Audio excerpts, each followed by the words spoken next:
You could be technically very competent, you could have great people skills, but if you're not self-aware, you cannot be a great leader.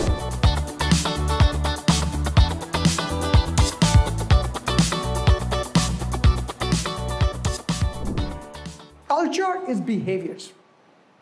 How we behave on a daily basis. Human beings behave differently in different situations. Every organization has a culture, whether they know it or not. Culture is the responsibility of the leaders of the company. It is my responsibility to build a culture. Culture, a great culture is never built bottom up. It is built from the top. So if you are leading a team, which a lot of you are, it is your sole task, no one else, to build a culture of the organization. Because you and your behaviors are driving the behaviors of the organization. But there are many practical tools you can use. One is leading by example, right? The other practical examples of having a great culture is about rewards and recognition. Human beings are very sensitive to rewards, which is money, financial rewards. If you incentivize correct behaviors, you will get the culture that you want. The difference is recognition. What you praise, what you acknowledge, what you celebrate is an extremely important part of culture. So, you need to be a good example. You need to really think about rewards and recognition to drive a culture that we want to have in the company. The other very practical part about culture are what I call the artifacts of culture. What is visible? In home credit, people from the outside complain about the number of meetings that we have. It is not a bug, it is a feature. Yeah. It is a feature because financial services is a complex business. It is essential in complex businesses to spend 75% of your time collaborating. Meeting is a physical artifact of collaboration. I would be worried if people were not complaining about meetings, or they were just sitting around on their desks. Because I see people going to too many meetings, that's okay.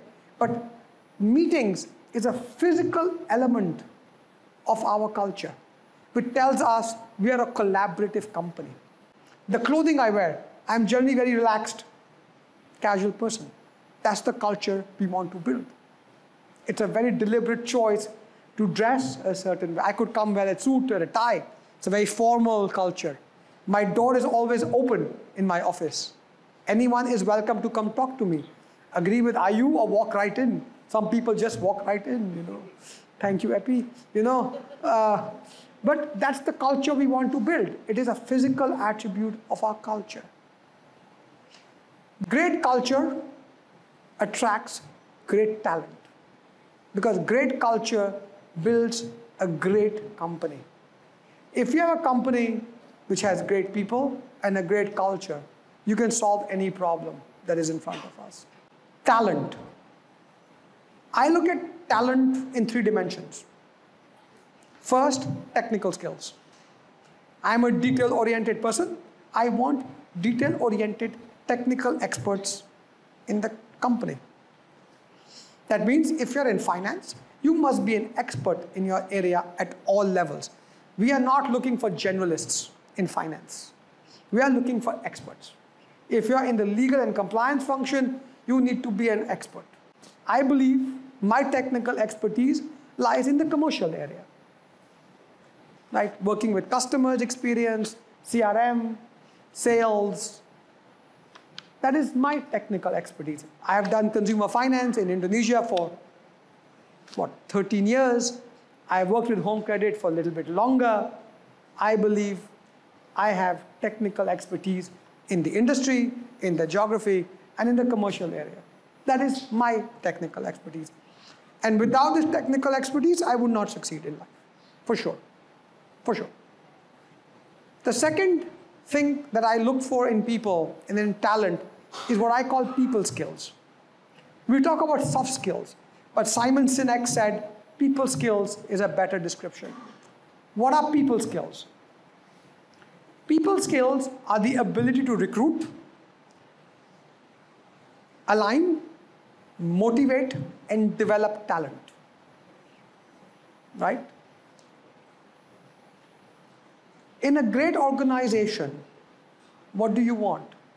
For the team to be great, for the team to really produce exceptional results, the team must work independently. It must really work independently. That means you must be able to delegate to them the tasks, yet they are fully aligned with the goals of the company. Right? The key to a great team and a great organization is people are working independently, aligned with the goals of the organization, with some controls required for good governance, but minimum viable controls, not maximum viable controls. Human beings are imperfect. We have good days, we have bad days. We all need to be motivated and then develop them, because technical skills are key and technical skills are changing. We have to develop people over time, constantly. The third part, which I really believe is not talked about in talent, I'm looking for talent who is self-aware. You could be technically very competent, you could have great people skills, but if you're not self-aware, you cannot be a great leader and you cannot build great teams. Because if you're self-aware, you pretty much know yourself, you're comfortable with yourself. You're comfortable with your strengths and you can talk about them without sounding arrogant or proud. And you know what you don't know, and you can be humble and open to ideas and feedbacks. This self-awareness is the key factor which is missing in many talent. We do not take the time out to think about ourselves at all. We are worried about our career. We are worried about what people think about us. We are worried about what my boss thinks about us. We are worried about gossiping. But the key to success is me. The more self-aware I am, the better I will be in everything in life. Because I am self-aware. I know myself. I am comfortable with myself. I am comfortable with my strengths. I am comfortable with my shortcomings. I leverage my strength. I work hard to either manage or overcome my shortcomings.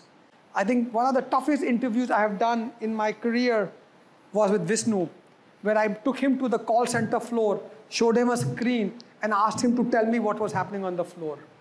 He had no clue where he was, yeah? He didn't know what the call center was, he didn't know what was happening, but he could read the screen and he could tell me what was happening in the call center. It's a technical interview on reading, right? Focus on people skills. Have you developed people? Have you motivated people? Have you led people? And how self-aware are you? Right? I think folks are very reluctant to reveal themselves in an interview, but that's the art that we have to build over time. Now, I think we talked about culture.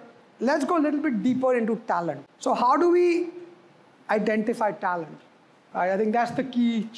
Right? We talked about the things required for successful talent. But how do we identify this talent? Right? You know, I always believe you need to have a clear image of talent in mind. Like when I'm interviewing someone, because one of my advantages being so long in Indonesia is I have a clear view on almost every position in this company.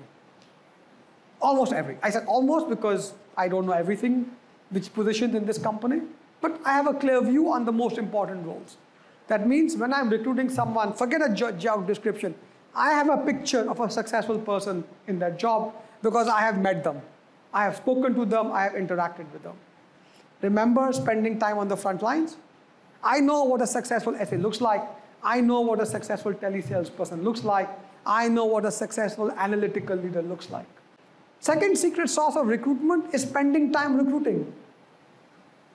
It's always interesting to me see which ExCo member is the easiest to interview. That means they can always find available. And I'm pretty sure I'm the easiest person to get an interview slot with. Because for me, this is among the top jobs that I do. If a candidate has to wait more than a week with me, there's something wrong with my agenda management. Because recruitment is a core job of a leader. It is core job. You have to make time for it. You have to get good at it. You have to ask the right questions. So, having a picture in mind, that's a start. But what else to look for? I talked about people skills. I talked about self-awareness. I am generally looking for resilience. I think I was in some offsite a few years ago in Prague, and they were asking about my bigger mistakes, and I was talking about my mistakes, and I was talking about one individual in our team who I was slow to react on. And what I learned from that, looking at that individual struggle, but they were not resilient. And they were not resilient because they have never failed. The career is linear. I started Custex knowing nothing about Custex. I started CRM knowing nothing about CRM. I took over commercial role knowing nothing about commercial roles. I moved to Indonesia knowing nothing about Indonesia. I moved to America knowing nothing about America. I moved back to India having forgotten about India. I became CEO knowing very little about leading an organization. Yet, somehow I survived. Somehow I thrive even, right? Largely because I'm resilient. And second thing, I have courage. I am not afraid to try things. If you want to be, so I'm looking for people who are courageous, who are resilient, who are willing to work hard to learn. Let's look at one thing which is different about Home Credit. Our primary business language with senior leaders is still English. It's very uncomfortable for people to come in and speak in English. But we need to in Home Credit. We are very technically sound. People come for senior leadership roles thinking that they will work less. And I keep saying, listen, my friend, the higher up you go, the harder you work, right? There's no shift for you. The shift is 24/7, right? So you're looking for folks who are collaborative, who can do the hard work of dealing with diverse people, diverse ideas. I can sit in the team and hear two polar opposite ideas on how to solve the same problem. That is why I need to have technical skills to decide. Somebody says go A, somebody says go B, which way do we go? You have to judge. You have to evaluate. But then you need some folks, once you have decided, they can collaborate. Because the right answer is most probably C. Then the person who had A and B had to give up their ideas and collaborate while not being happy that the idea was rejected to go towards C. That's collaboration, compromise. So these are the things which I'm looking for in talent. Without this, no organization can succeed, in my view. Now, if you have a great culture, you have good talent, it's not enough. We need to nurture the talent, right? We can all be very selfish, which I can be at times. I want the talent in my team. Because, again, my job is to have good teams. If my talent wants to go somewhere else, I don't want to let them go, right? But then my job is also bigger than that, is to nurture talent. And for that, it's about giving them new opportunities through on-the-job learning. So for me, it is critical to create opportunities for on-the-job learning if you want to develop them. I'm not a big fan of formal training. I don't like formal training generally. I've had one formal training in 13 or 14 years in Home Credit. One. Maybe two, if I count some communication lessons. You don't need a lot of formal training to learn. You just need a desire and opportunity on the job. You need to create a culture where talent can disagree with you. The amount of feedback I get on everything from my team, from the way I walk, to the way I dress, to the way I talk, to the way I comment, to my ideas, is unbelievable. And I really appreciate it. They keep me very humble. Yeah? But this is the key. To have an environment, if you want good talent, you have to let them speak. They have to feel safe to disagree with you. Without that, you can't develop talent.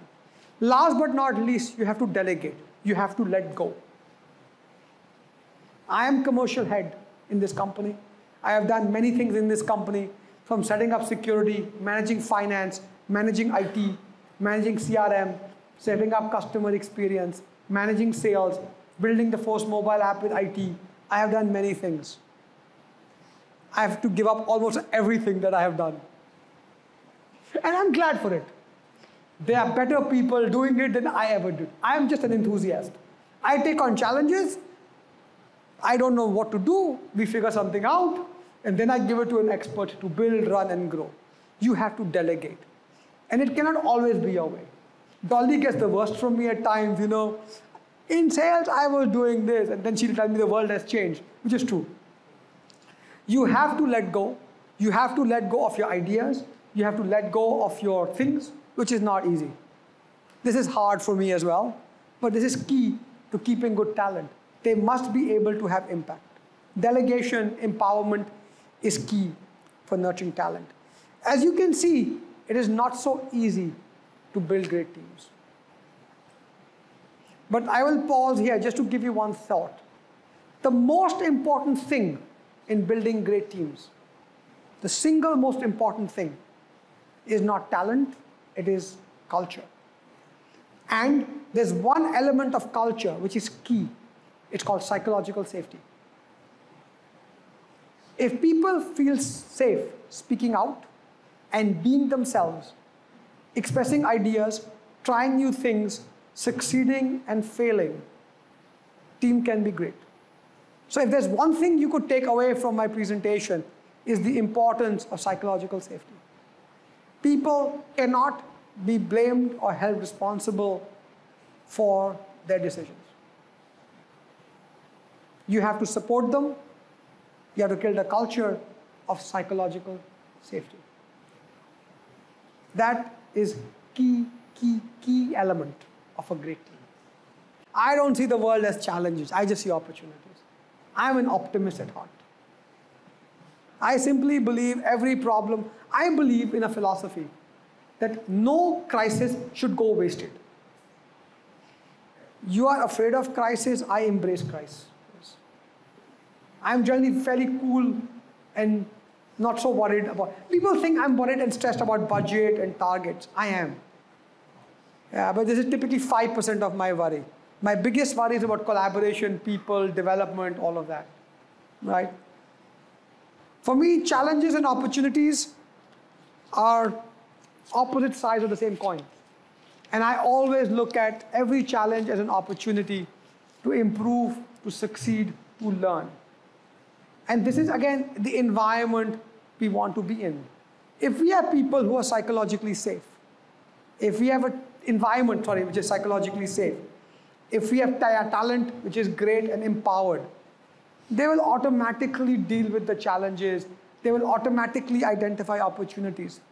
And they will take full advantage of these challenges and opportunities. All you can do is support them. Right? So I think if you want to really be good at it, right, you just need to create the right environment. There are many techniques for problem solving, by the way. The easiest technique, if you don't know what it is, it's called 5 whys. It's a very sophisticated technique. It is used by children all the time. And it is called why. You know, your kids, if you have them, they will asking you, why, Papa? This is called the 5 whys technique. If you ask why 5 times about any problem, you will get to the root cause and the answer. 5 whys. You just need to be a child again. So if you want to be a great problem solver, learn to ask why 5 times. There are other problem solving techniques called fishbone. I'm not going to get into that. But my favorite problem solving technique, other than the 5 whys. Hence, I ask a lot of questions. If you've been in a meeting with me, is what's on the screen. It's called the siphon model of problem solving. The challenge of solving problems is that people don't understand what kind of problem they are solving.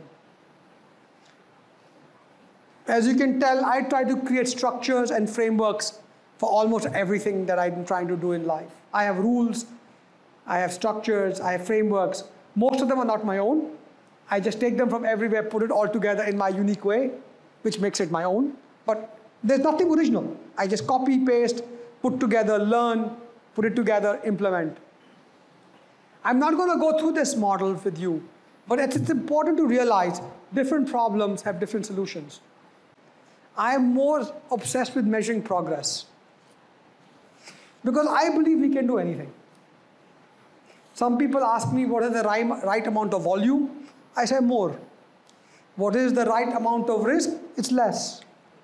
Because I am not interested in targets. I am interested in improvements and going beyond what we thought was possible. Just to give you some examples from my story, I was 110 kilos when I came to Jakarta. Yesterday I weighed myself, I was 79.3 kilos. Yeah. If I believed, I think Freddie also has that story. We were joking with Freddie. He is my inspiration in some ways. You know, I don't believe in worrying about success. I worry about improvements. And I think that's how I believe life should be led. Business life, whatever. I tell my team, envy drives this world. We are worried as individuals about what is happening around us. Our envy, our competition in the end is with us, nobody else. And if we focus on improving ourselves, our business, our tasks, we will make progress. And the biggest advantage we have is time. If you're resilient, if you are healthy, if you are focused on improvements, if you have a great team, you have a great culture, time solves everything. Because what you can achieve with 1% improvement every day for 1 year is 36 times improvement. 1% improvement once a month is 7 times improvement in a year. That is the power of compounding, and that is the power of time. Thank you for listening. Thank you for your attention. I hope you found it interesting. Thank you.